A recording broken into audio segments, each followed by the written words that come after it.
Om Swastiastu. Salam sejahtera, salam bahagia buat kita semuanya. Para pemirsa di rumah, kita kali ini akan membahas tentang mengenai iri dan dengki. Ya, kita waktu ini sudah mengupas tentang Sadripu dan Sabto Timira, yaitu 7 kegelapan yang ada dalam diri setiap orang. Ya, kemarin kita telah membahas tentang kesombongan. Ya, sombong adalah awal daripada keruntuhan. Ya, awal daripada kehancuran. Yang kedua, kita sudah membahas mengenai dendam membawa akibat yang fatal. Ya. Nah, sekarang kita akan membahas mengenai sifat-sifat iri dengki. Ya. Sifat iri dengki ini ya semua orang memiliki, ya, punya, ya. Rasa manusia itu kan terdiri dari 3 sifat triguna, ya. Jadi ada satyam, rajas, tamas, ya. Satwik, rajo, tamo. Ya. Satwik adalah sifat-sifat baik, ya. Ya, sifat-sifat mulia, sifat-sifat yang benar, sifat-sifat pokoknya yang baik-baik, ya. Ya, sifat-sifat mulia manusia, ya. Ya, sering suka menolong, tidak membenci, dan lain sebagainya. Sifat-sifat rajas, yaitu sifat-sifat yang sifatnya itu dinamis, ya. Manusia banyak punya keinginan-keinginan, ya. Hawa nafsu untuk membeli rumah, membeli pesawat, membeli planet, ya, kalau dijual, ya. Ya, beli mobil dan lain sebagainya. Jadi itu sifat-sifat rajas, ya, banyak, ya, contoh-contohnya sifat-sifat rajas itu, ya. Nah, ini tamas. Tamas ini adalah sifat-sifat yang malas, telat berpikir, ya, terus suka jealous, ya, iri dan lain sebagainya. Itulah sifat-sifat tamas. Nah, iri juga ini di dalam Sadripu juga ada, ya. Jadi di Sabto Timira juga ada. Jadi memang kita manusia ini terdiri dari sifat-sifat baik dan sifat-sifat tidak baik, ya. Makanya kalau orang di luaran sana bilang manusia ada sifat ada sifat malaikat dan sifat setannya, kata gitu, ya. Jadi ada sifat yang baik, ada sifat yang buruk. Nah, terus kenapa orang bisa iri? Itu biasanya timbul daripada ego, ya. Egosentris, ya. Jadi ego yang sangat tinggi sehingga dia tidak mau dianggap remeh, ya, dianggap lebih rendah daripada orang lain. Pokoknya dia itu adalah is the best. Dia itu udah paling jago, paling pintar, paling cakep, paling ganteng, paling cantik, paling kaya, dan lain sebagainya, ya. Biasanya orang iri ini akhirnya timbul dengki, ya. Iri dan dengki ini seperti anak kembar, ya, saling dia saling beriringan, ya. Nah, dari sifat-sifat iri ini, ya, akan menghasilkan rasa benci, ya, rasa kesal, stres, depresi, ya. Karena emosi kan, ya, tensinya naik terus tuh. Karena setiap orang yang dia irikan, dia pasti akan timbul rasa yaitu tidak suka, ya. Jadi orang lain tuh harus lebih rendah dari dia, ya, lebih jelek dari dia. Nah, itu. Jadi orang iri ini bagaikan penyakit kanker, ya, yang akan menggerogoti dirinya tanpa dia sadari. Bagaimana cara menghadapi orang yang iri dengki kepada kita?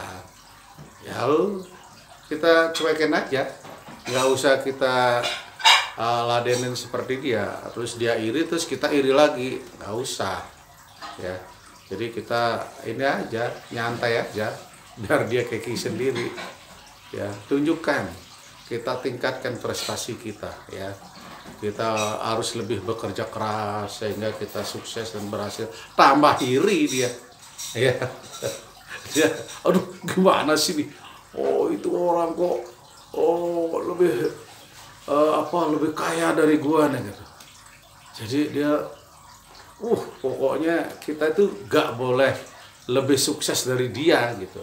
Apapun karya-karya kita, sebagus apapun hasil karya kita, tetap kagak dinilai sama mereka, karena dia itu sudah diliputi oleh oleh rasa yang sangat-sangat benci ya, karena iri.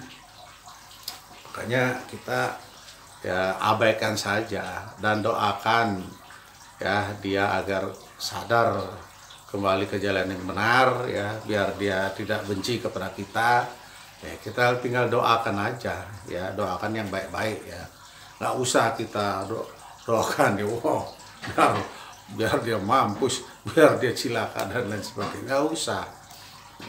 Kita doakan aja dia yang baik-baik ya, kan nanti dia biar sadar ya. Dan nah yang kedua juga, kita nggak usah kita selalu mendengar omongan-omongan orang, dia bilangnya begini loh, dia ngomong, nggak usah, kita cuekin aja ya. Ya ini ada satu contoh ya, orang yang selalu baperan ya, apa-apa dikit diambil hati sehingga dia capek sendiri ya. Jadi ini ada seorang anak ya, katakanlah dia umur 7 tahun, dia sama bapaknya dia naik keledai ya. Keledai itu ya kuda yang pendek ya agak kecil. Nah terus dia pergi tujuannya ke suatu desa. Nah dia lewat desa-desa juga, beberapa desa.